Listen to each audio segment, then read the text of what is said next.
시작. 자녀들아, 주 안에서 너희 부모에게 순종하라. 이것이 옳으니라. 내 아버지와 어머니를 공경하라. 이것은 약속이 있는 첫 계명이니 이로써 내가 잘 되고 땅에서 장수하리라. 아멘. 3일의 휴가라는 영화가 있습니다. 저승에 있는 엄마가 3일의 휴가를 받아서 이승에 있는 딸을 방문한다는 설정입니다. 딸은 엄마를 볼 수도 없고 엄마의 소리를 들을 수도 없지만 엄마는 딸을 볼 수 있고 딸의 말을 들을 수 있습니다. 엄마는 딸이 당연히 미국 유명 대학에서 번듯한 교수로 살고 있을 것이라고 생각했습니다. 그런데 그 딸은 한적한 시골, 엄마가 백반집을 운영하던 그 시골로 와서 엄마가 하던 방식 그대로 밥 장사를 하고 있는 거예요. 그런 딸을 보면서 엄마는 속상하지요. 그런데 딸은 엄마에게 미워하는 마음을 가지고 있습니다. 왜냐하면 억척같이 사는 엄마가 싫었고, 그래서 때로는 무시했고 때로는 속상했으며 때로는 성가셔했습니다. 어쩌면 이 딸이 미국으로 간 것은 어머니를 벗어나기 위한 것이었을지도 모릅니다. 그런 딸은 엄마에게, 임종도 지키지 못한 엄마에게 미안하다는 말을 좀 하고 싶어 합니다. 그런데 할 수가 없죠. 그런 딸을 보면서 항상 딸을 그리워했던 엄마는 딸아 괜찮아 라는 말을 해주고 싶어 합니다. 성도 여러분, 여러분은 부모님께 혹은 여러분의 자녀들에게 어떤 말을 남기고 싶으십니까? 어버이 주일을 맞아서 성경적인 효도에 대해서 함께 생각해 보려고 합니다. 1절을 다시 한번 보십시오. 자녀들아, 주 안에서 너희 부모에게 순종하라. 이것이 옳으니라. 아멘. 여러분, 효도의 시작은 순종입니다. 그런데 어떤 분들은 이런 순종하라는 말에 거부감이 든다고 해요. 아니, 부모의 말이라고 다 들어야 합니까? 그렇습니다. 그래서 성경은 순종의 기준을 제시하지요. 순종하라 앞에 뭐가 있습니까? 주 안에서. 그렇습니다, 여러분. 순종의 기준은 주 안에서입니다. 무슨 뜻이겠습니까? 주님의 뜻 안에서, 주님의 질서 안에서, 주님의 원칙 안에서, 주님과의 관계 속에서 부모에게 순종하라는 뜻이지요. 그 순종을 하나님은 옳게 보신다는 것입니다. 그 효도가 옳은 효도라는 뜻입니다. 하나님께서 친히 세우신 두 기관이 있어요. 하나는 가정이고 하나는 교회입니다. 하나님이 가정을 먼저 세우셨지요. 가정을 세우시면서 이렇게 말씀하셨습니다. 남자가 부모를 떠나. 남자가 부모를 떠나. 무슨 말씀입니까? 부모에게 독립하라는 것이죠. 그의 아내와 합하여 둘이 한 몸을 이룰지로다. 둘이 한 몸을 이루어라. 두 집안이 한 몸을 이루는 것이 아니라 남편과 아내, 부부 둘이 한 몸을 이루는 것이 하나님의 뜻입니다. 여러분 기억하십시오. 가정의 중심은 부부입니다. 남편과 아내가 서로를 깊이 사랑하고 서로의 단점을 용납하고 서로를 섬기는 가정이 하나님이 세우고자 하시는 가정입니다. 부모 때문에 혹은 자식 때문에 분란을 일으키는 어려움을 겪는, 특별히 부부 사이의 갈등과 분란을 겪는 가정들이 있습니다. 하나님 보시기에 옳지 않습니다. 유교식 효도를 강조하다가 파탄난 가정이 많지요. 부모들 때문에 깨어지는 가정들도 있습니다. 여러분, 그때 부모에게 순종하는 것, 그것은 주 안에서 순종하는 것이 아닙니다. 명심하십시오. 하나님은 부부가 굳게 서로 합하여 한 몸 되기를 원하십니다. 남편과 아내입니다. 부부가 서로 사랑 가운데 부모에게 순종하는 것이 하나님이 옳게 보시는 효도라는 것을 우리는 꼭 명심해야 되겠습니다. 하나님 아버지께서 가정을 세우셨다면 예수님은 교회를 세우셨습니다. 여러분, 왜 예수님이 교회를 세우셔야 했을까요? 하나님께서 가정을 세우셨는데 그 가정이 하나님을 잘 섬기고 주 안에서 제대로 서 있었다면 어쩌면 예수님은 교회를 세우실 필요가 없었을 것입니다. 이 말은 하나님이 세우신 가정들이 주 안에서 주님의 뜻을 이루어 가지 않기에 하나님은 예수님을 보내셔서 교회를 세우게 하신 것입니다. 그래서 교회를 가리켜 영적 가정이라고 하는 것이죠. 하나님께서는 가정을 회복시키기 위해서, 가정을 건강하게 하기 위해서 교회를 세우셨다 해도 과언이 아닐 것입니다. 그러므로 교회의 진정한 역할은 가정을 건강하게 세우는 것입니다. 위기를 만난 가정이 있다면 회복할 수 있도록 도와주는 것이 교회의 역할입니다. 그러므로 교회는 가정을 건강하게 만드는 방법을, 그리고 가정을 왜 회복시켜야 하는지를, 그 이유를 가르치고 배우는 공동체여야 할 것입니다. 여러분, 우리 교회가 할 수 있는 최고의 전도는 뭘까요? 저는 이렇게 생각합니다. 우리 교우들이, 우리 성도들이 건강하고 행복한 가정을 이루며 살아가는 것, 그것이 진정한 전도요, 최고의 전도라고 생각합니다. 만약 교회를 위해서 성도들의 가정을 희생시키라는 교회나 목사가 있다면 그 교회는 가짜 교회이고 그 목사는 사기꾼입니다. 교회는 가정을 세우기 위해서 주신 것입니다. 여러분, 이런 관점에서 볼 때 부모에게 효도하는 것만큼이나 우리가 건강한 부모가 되는 것, 건강한 부부로 살아가는 것이 참으로 중요하다는 것입니다. 그것이 하나님의 나라를 세우는 것이기 때문입니다. 그것이 하나님의 뜻을 이루는 것이기 때문입니다. 여러분, 부모라는 존재는 하늘에 계신 하나님 아버지와 이 땅에 있는 우리를 연결시켜주는 사다리와 같은 존재라고 할 수 있습니다. 부모라는 그 사다리를 통해서 자녀는 하나님께 올라가는 것입니다. 부모라는 사다리를 통해서 자녀들은 천국의 복을 누리는 것입니다. 여러분, 혹시 좀 부실한 사다리에 올라가 보신 적이 있으십니까? 저는 올라가 본 적이 있습니다. 너무 불안합니다. 그래서 높이 올라갈 수가 없습니다. 불안해서. 그런데 만약에 그 사다리를 누군가가 흔든다면 어떻게 되겠습니까? 올라가기는커녕 큰 사고가 일어날 확률이 높아지겠지요. 그렇습니다, 여러분. 남편과 아내가 흔들리면, 부부가 흔들리면, 부모가 흔들리면 자녀들도 흔들리는 것입니다. 부부가 불화하는 것은 자녀가 올라가 있는 사다리를 밑에서 흔드는 것과 같다는 것입니다. 자, 자녀가 올라가 있는 사다리를 부모가 흔든다면 그 자녀가 어찌 높이 올라갈 수가 있겠습니까? 그러므로 여러분, 우리가 자녀들에게 남길 진정한 유산은 부부가 행복하게 사는 것입니다.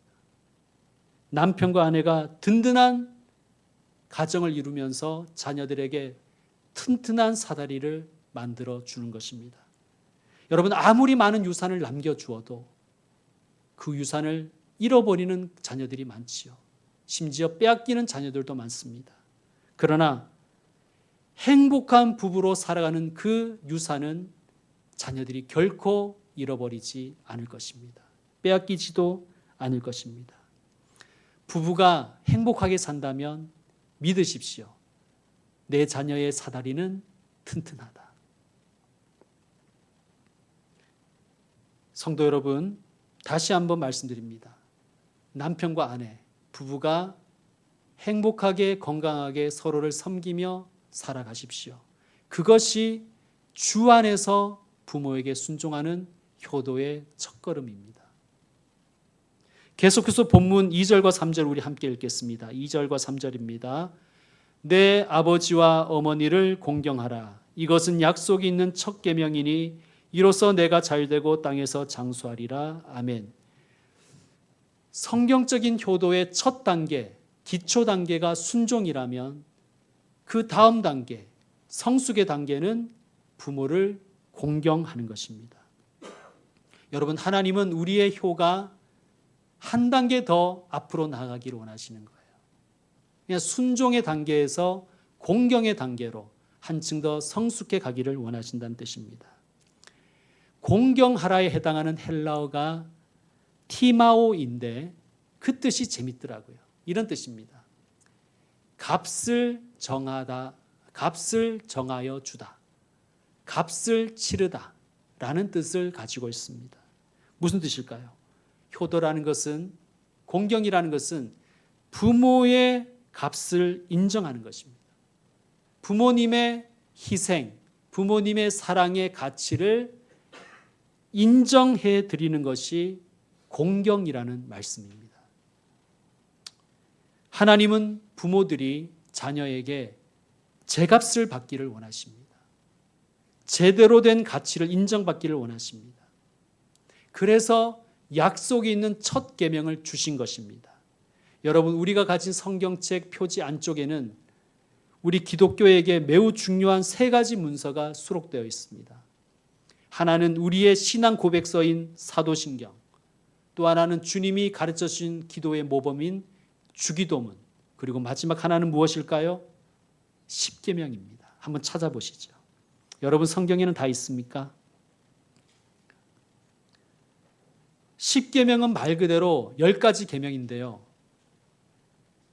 딱 하나만 약속이 붙어 있어요. 그게 몇 계명일까요? 5계명입니다. 우리 같이 한번 읽겠습니다. 5계명 시작. 내 부모를 공경하라. 그리하면 내 하나님 여호와가 내게 준 땅에서 내 생명이 길리라. 아멘. 다른 계명들은 이런 조건이 없어요. 뭐 있어도 설명이나 이유는 붙어 있는데 보상을 약속하신 계명은 5계명이 유일하지요. 10계명은 크게 두 부분으로 나눕니다. 하나는 1에서 4계명, 하나님의 백성이 하나님을 어떻게 대하여야 하는가에 대한 계명이고, 또 다른 한 부분은 5에서 10계명, 하나님의 백성이 사람을 어떻게 대해야 되는가에 대한 그런 계명입니다. 그러니까 하나님에 대한 계명, 그리고 인간에 대한 계명, 그 딱 중간에 마치 사다리와 같이 부모 공경의 계명이 있다는 거예요. 무엇입니까? 부모 공경은 하나님 사랑과 이웃 사랑의 사다리라는 것입니다. 부모는 하나님과 사람을 연결해 주는 다리라는 것입니다. 여러분, 부모는 하나님의 축복의 통로요, 축복의 나라로 올라갈 수 있는 사다리입니다. 그러므로 부모 공경은 중요합니다. 왜? 여러분이 복을 받는 비결이 되기 때문입니다. 그러므로 여러분, 순종의 단계를 넘어서 공경의 단계로 넘어가시기를 축원드립니다. 그래서 땅에서 잘 되고 장수하는 복을 받으시기를 바랍니다. 자, 이를 위해서는 우리가 먼저 해야 될 것이 있는데, 내가 부모님을 공경하고 있는지, 정확하게 말하면 내가 부모님의 값을 정확하게 인정하고 있는지를 먼저 반성해 봐야 되겠죠. 서울여자대학교 사랑의 엽서 공모전에서 대상에 뽑힌 시가 있습니다. 제가 읽어드리겠습니다. 나에게 티끌 하나 주지 않는 거린들이 내게 손을 내밀 때면 불쌍하다고 생각했습니다. 그러나 나에게 전부를 준 어머니가 불쌍하다고 생각해 본 적은 없습니다. 나한테 밥 한 번 사준 친구들과 선배들은 너무 고마웠습니다. 그래서 답례하고 싶어서 불러내서 대접했습니다. 그러나 날 위해 밥을 짓고 밤늦게까지 기다리는 어머니께 감사하다고 생각해 본 적은 없습니다. 실제로 존재하지도 않는 드라마의 가정사를 시청하면서 펑펑 눈물을 흘렸습니다. 그러나 일상에 지치고 힘든 어머니를 위해 진심으로 눈물을 흘려본 적은 없습니다. 골방에 누워 아파하던 어머니 걱정을 제대로 한 번도 해본 적이 없습니다. 친구와 애인에게는 사소한 잘못 하나에도 미안하다고 사과하고 용서를 구했습니다. 그러나 어머니에게는 잘못이 셀 수도 없이 많아도 용서를 구하지 않았습니다. 죄송합니다. 죄송합니다. 이제야 알게 돼서 죄송합니다. 사랑합니다. 여러분, 저는 이 글을 읽으면서 무척 반성이 되었습니다. 여러분은 어떻습니까? 반성이 되십니까? 반성이 되었다면 부모님에게 관심을 가지십시다. 부모님의 삶의 값을 제대로 쳐 드리시길 바랍니다. 친구나 자녀에게 가지는 관심의 10분의 1이라도 부모님에게 드리기를 부탁드립니다.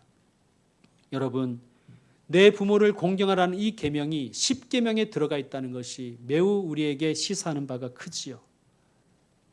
의지를 발동해서 해야 한다는 뜻입니다. 우리가 그런 말을 합니다. 내리사랑은 있어도 치사랑은 없다. 어떤 가정이든지 부모는 자녀에게 아까워하지 않습니다.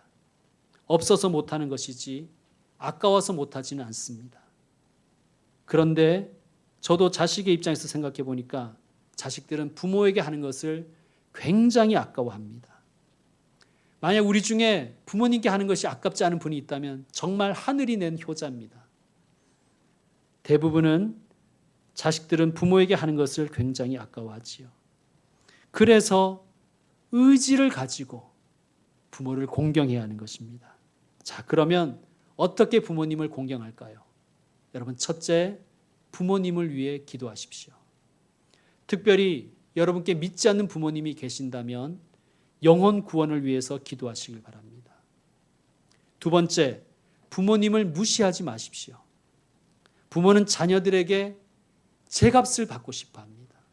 자녀들에게 인정받고 싶어 합니다. 자녀들과 많은 이야기를 나누고 싶어 해요. 부모님이 제일 서운해하는 것이 바로 자녀들이 무시하는 말과 행동이라고 합니다. 모르셔도 돼요. 아실 필요 없어요. 가만히 좀 있어요. 불효인 것입니다. 세 번째, 부모님이 무엇을 좋아하는지 관심을 가지시길 바랍니다. 중학교 2학년 학생 950명에게 엄마가 무엇을 싫어하는지 적어보라고 했대요. 그러니까 2분 동안 평균 17개를 적더라는 거예요. 엄마가 뭘 싫어하는지. 그리고 나서 엄마가 뭘 좋아하는지를 또 적어보라고 했답니다. 그러니까 아이들이 1번 내가 공부 잘하는 거 쓰고 더 이상 쓰지를 못하더라는 거예요. 이번에는 아빠가 좋아하는 것 5개를 적으라고 했습니다. 1. 술, 2. 안주 이렇게 적더라는 거예요. 여러분, 우리의 자녀들이 부모가 뭘 좋아하는지 알고 있을까요? 자녀들도 반성해야 되지만 저는 부모들도 반성해야 된다고 생각합니다. 뭐 드시고 싶으세요? 라고 물으면 아무거나 괜찮다 그런 소리 좀 하지 마세요. 그냥 집에서 먹자 뭘 사 먹냐 그런 소리도 하지 마십시오. 나중에 자식들이 우리 엄마 우리 아빠 뭐 좋아하셨는지 아무리 생각해 보려고 해도 생각나지 않아서 먹먹해 하지 않도록 평소에도 뭘 좋아하는지 정확하게 말씀하시는 분들 되시기를 바랍니다. 여러분, 부모님이 뭘 좋아하는지 확실한 것 하나는 있지요. 뭘 좋아하실까요? 돈을 좋아하십니다. 연세 드신 분들이 돈 어디에 필요하세요? 뭐 이런 생각 자체가 불효인 것입니다. 부모님은 돈을 좋아하십니다. 네 번째, 무엇보다도 고맙습니다, 감사합니다라는 말을 자주 하십시오. 여러분, 어버이날은 정해져 있고 어버이 주일은 정해져 있지만 감사합니다라는 말을 하는 기간은 정해져 있지는 않지 않습니까? 여러분, 자주 고마움을 표현하시는 분들 되시기를 바랍니다. 혹시 우리 중에 저의 부모는 저의 공경을 받을 만한 삶을 살지 않았습니다라고 생각하시는 분이 계십니까? 뭐 그럴 수도 있겠죠. 퀴리 부인을 아실 것입니다. 본명이 아니라 그녀의 이름은 마리죠. 마리아. 그래서 마리 퀴리라고도 합니다. 마리 퀴리는 철이 들 때까지 어머니를 미워했다고 해요. 왜냐하면 마리의 어머니는 단 한 번도 마리에게 키스를 해준 적이 없었기 때문입니다. 주변 친구들의 엄마들은 자기 자녀를 볼 때마다 학교를 갈 때, 학교에서 왔을 때 막 숱하게 뽀뽀하고 볼을 비비고 키스하는데 자기 엄마는 절대 자기의 키스를 해주지 않았다는 것입니다. 그래서 마리는 이렇게 생각했대요. 엄마는 나를 사랑하지 않는다. 어쩌면 엄마는 진짜 엄마가 아닐 수도 있다. 그렇게 생각했대요. 그런데 사실 그 어머니가 마리에게 키스를 하지 않은 것은 사랑하지 않아서가 아니라 일생 동안 폐결핵을 앓고 있었기 때문이었다고 합니다. 그녀의 어머니는 사랑하는 딸에게 폐결핵이 전염될까 봐 키스를 하지 않았던 것이지요. 이 사실을 마리 퀴리는 어머니가 돌아가신 다음에야 알게 되었다고 합니다. 성도 여러분, 그렇습니다. 부모님이 내 마음에 안 들 수 있지요. 부모님이 내가 원하는 것을 해주지 않았을 수도 있고 내가 바라는 방식대로 나를 사랑해 주지 않았을 수도 있습니다. 그렇다고 부모에게 순종할 필요가 없다고 내가 공경할 이유가 없다고 생각하는 것은 과연 옳을까요? 그럴 만한 사정이 있었을 것입니다. 분명한 것은 제가 부모가 되어 보니 부모는 자녀를 정말 사랑합니다.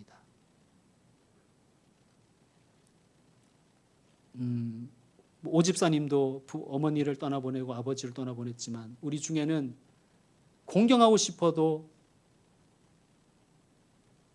그런 기회가 없는 분들이 있잖아요. 여러분, 공경하고 싶어도 공경하지 할 수 없는 기회가 공경할 기회를 박탈당할 때가 찾아올지도 모릅니다. 찾아올 것입니다. 지금 부모님께 순종하고 공경하시길 바랍니다. 그것이 옳은 것입니다. 부모님이 훌륭해서 존경하고 공경하는 것이 아니라 부모님이시기에 값을 제대로 쳐드리는 것입니다.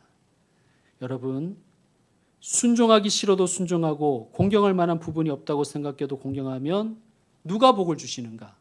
하나님이 복을 주신다는 것입니다.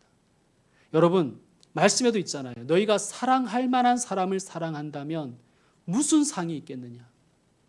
믿지 않는 자들도 사랑할 만한 자는 사랑한다. 그 말씀을 우리가 효도에 적용하면 어떨까요? 우리가 공경받을 만한 것이 없더라도 공경하는 것이 그리스도인의 길인 줄 믿습니다. 그것이 예수님을 닮아가는 길인 줄 믿습니다. 여러분, 하나님은 가정을 만드셨습니다. 누구보다도 가정이 행복하기를 바라십니다. 그러므로 부부가 건강하게 살며 행복하게 살며 주 안에서 부모님께 순종하고 더 나아가 공경해 드리면 하나님의 복을 받는 가정이 될 줄로 믿습니다. 이제 말씀을 마무리하겠습니다. 제가 실명은 밝힐 수 없고 우리 교우 중에 한 가정의 이야기를 소개하겠습니다.